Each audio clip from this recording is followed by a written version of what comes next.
everybody. I know it's been a minute since I've posted anything, but we got little changes in the garage here. So I got a new light up there. Whoop, I'm back. Got the car home. It's back. So I moved it out because I was doing some work for my boss and had to work on his car, so I had to get my car out of here for a little while. So that's all done. Got the car back. I know it was supposed to go to my buddy Charlie's so he could do the subframe connectors and get the torque arm brackets welded onto the rear end, get all that set up. But to do that, we need to get the rear end together so I can set it up in the car and we can figure out exactly where everything needs to be.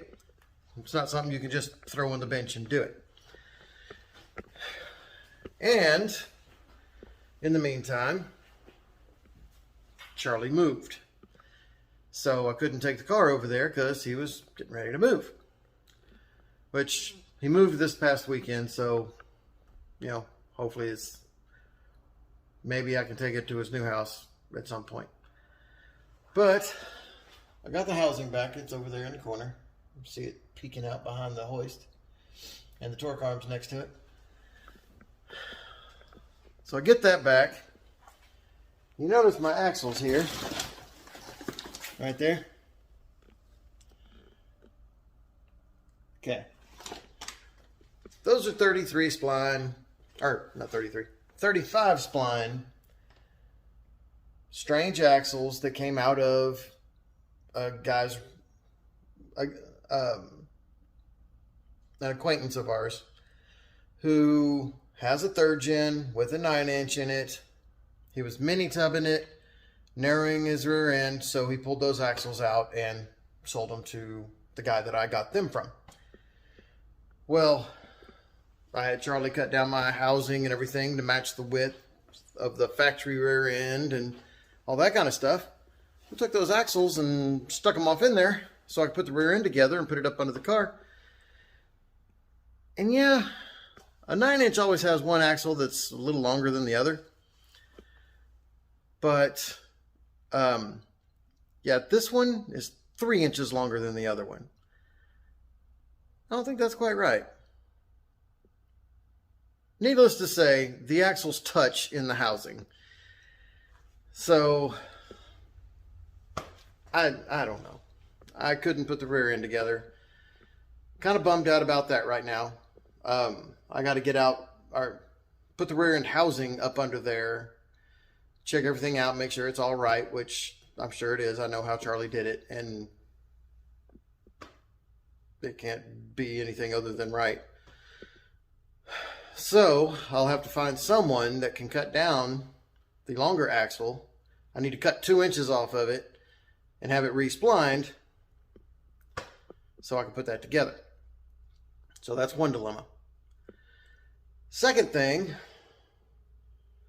was I was all excited because I got my Viking shocks sitting over here, right there, in my seat. That's the first time I've ever spent that much on shocks for anything in my life. But since I was feeling kind of down about the rear end, I was like, well, I can at least go out there and put the shocks on the car. So I started undoing the front struts, getting them ready to pull off. I grabbed the front shocks out of the box there, and they're not struts. So I go back and I look everything up. They sent me stuff for a 4th gen, not a 3rd gen. So the shocks don't work now either.